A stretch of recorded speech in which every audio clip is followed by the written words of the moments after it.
ಶುಭೋದಯ, ನಮಸ್ಕಾರ, welcome to Yoyo Kannada.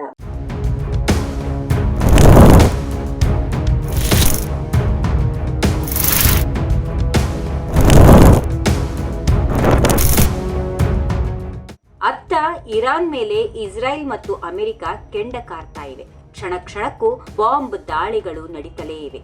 ಅಕ್ಷರಶಃ ಇರಾನ್ ಸ್ಮಶಾನದಂತಾಗಿದೆ. ಇಡೀ ಜಗತ್ತೇ ಇರಾನ್ ಅನ್ನ ದೂರ ಇಡುತ್ತಿರುವಾಗ ನಡು ಸಮುದ್ರದಲ್ಲಿ ಹಡಗುಗಳ ಸಂಚಾರವನ್ನೇ ಬಂದ್ ಮಾಡಿರೋ ಇರಾನ್ಗೆ ಬುದ್ಧಿ ಕಲಿಸಿ ಅಂತ ಟ್ರಂಪ್ ಗುಡುಗುತ್ತಿರುವಾಗಲೇ ಭಾರತ ಒಂದು ಬಿಗ್ ಮೂವ್ ಮಾಡಿದೆ.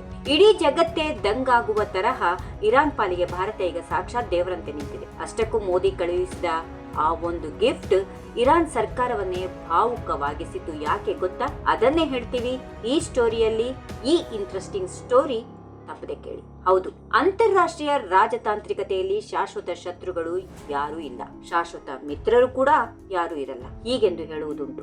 ಆದ್ರೆ ಭಾರತ ಮಾತ್ರ ಕಷ್ಟ ಕಾಲದಲ್ಲಿ ಜೊತೆಗಿರೋನೇ ನಿಜವಾದ ಗೆಳೆಯ ಅನ್ನೋದನ್ನ ಮತ್ತೊಮ್ಮೆ ಪ್ರೂವ್ ಮಾಡಿ ತೋರಿಸಿದೆ. ಯುದ್ಧದಿಂದ ಕಂಗೆಟ್ಟಿರೋ ಇರಾನ್ ಜನತೆಗೆ ಭಾರತ ಈಗ ದೊಡ್ಡ ಮಟ್ಟದ ಮಾನವೀಯ ನೆರವನ್ನ ರವಾನಿಸಿದೆ. ಟೆಹರಾನ್ ನಲ್ಲಿರೋ ಇರಾನ್ ರಾಯಭಾರ ಕಚೇರಿ ಈ ಬಗ್ಗೆ ಟ್ವೀಟ್ ಮಾಡಿ ಭಾರತದ ಈ ದೊಡ್ಡ ಗುಣಕ್ಕೆ ಮನಸಾರೆ ಧನ್ಯವಾದ ತಿಳಿಸಿದೆ. ಅತ್ತ ಅಮೆರಿಕ ಅಧ್ಯಕ್ಷ ಟ್ರಂಪ್ ಹಾರ್ಮಜ್ ಜಲಸಂಧಿಯನ್ನ ಬಂದ್ ಮಾಡಿರೋ ಇರಾನ್ ವಿರುದ್ಧ ಯುದ್ಧ ನೌಕೆಗಳನ್ನ ಕಳುಹಿಸಿ ಅಂತ ಭಾರತಕ್ಕೂ ಕೇಳಿಕೊಂಡಿದ್ರು. ಆದ್ರೆ ಭಾರತ ಮಾತ್ರ ಅಮೆರಿಕದ ಮಾತಿಗೆ ಸಕಾರಾತ್ಮಕವಾಗಿ ಸ್ಪಂದಿಸದೆ ತನ್ನದೇ ಆದ ದಾರಿಯಲ್ಲಿ ನಡೆದಿದೆ. ಇಸ್ರಾಯೇಲ್ ಜೊತೆ ಉತ್ತಮ ಬಾಂಧವ್ಯ ಹೊಂದಿದ್ರು ಯುದ್ಧ ನಿಲ್ಲಿಸಿ ಅಂತ ನೇರವಾಗಿ ನೆತಾನ್ಯಾಹು ಅವರಿಗೆ ಮೋದಿ ಮನವಿ ಮಾಡಿರೋದು ಭಾರತದ ತಾಕತ್ತನ್ನ ತೋರಿಸುತ್ತೆ. ಸದ್ಯ ಭಾರತ ಕಳಿಸಿರೋ ಈ ನೆರವಿನಲ್ಲಿ ಏನಿದೆ ಗೊತ್ತಾ? ಮುಖ್ಯವಾಗಿ ಯುದ್ಧ ಪೀಡಿತ ಜನರಿಗೆ ಬೇಕಾದ ಔಷಧಿಗಳು, ವೈದ್ಯಕೀಯ ಸಾಮಗ್ರಿಗಳು ಮತ್ತು ತುರ್ತು ಅವಶ್ಯಕ ವಸ್ತುಗಳ ದೊಡ್ಡ ಲಿಸ್ಟ್ ಇದೆ. ಇರಾನ್ನ ರೆಡ್ ಕ್ರೆಸೆಂಟ್ ಸೊಸೈಟಿಗೆ ಈ ಕಿಟ್ಗಳು ತಲುಪಿದ್ದು ಅಲ್ಲಿನ ಜನರು ಭಾರತದ ಈ ಸಹಾಯಕ್ಕೆ ಭಾವುಕರಾಗಿದ್ದಾರೆ. ಇರಾನ್ ರಾಯಭಾರ ಕಚೇರಿ ಈ ವಿಡಿಯೋವನ್ನ ಹಂಚಿಕೊಂಡು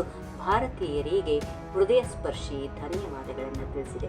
ಮತ್ತೊಂದು ಮುಖ್ಯ ವಿಷಯ ಏನಪ್ಪಾ ಅಂದ್ರೆ, ಇದೇ ಇರಾನ್ ನಮ್ಮ ದೇಶದ ತೈಲ ಟ್ಯಾಂಕರ್ಗಳು ಹಾರ್ಮಜ್ ಜಲಸಂಧಿಯಲ್ಲಿ ಆರಾಮಾಗಿ ಓಡಾಡೋಕೆ ಪರ್ಮಿಷನ್ ಕೊಟ್ಟಿದೆ. ಇಡೀ ಜಗತ್ತಿನ ತೈಲ ಸಂಚಾರಕ್ಕೆ ಬ್ರೇಕ್ ಹಾಕಿದ್ರೂ ಭಾರತದ ಹಡಗುಗಳಿಗೆ ಮಾತ್ರ ಗ್ರೀನ್ ಸಿಗ್ನಲ್ ಸಿಕ್ಕಿದೆ ಅಂದ್ರೆ ಅದು ನಮ್ಮ ದೇಶದ ರಾಜತಾಂತ್ರಿಕ ಗೆಲುವು. ರಾಜಕೀಯ ಏನೇ ಇರಲಿ, ಸಂಕಷ್ಟದ ಸಮಯದಲ್ಲಿ ನೆರವಾಗೋ ಭಾರತದ ಈ ನಡೆಗೆ ಇವತ್ತು ಇಡೀ ವಿಶ್ವವೇ ಸಲಾಂ ಹೊಡಿತಾ ಇದೆ.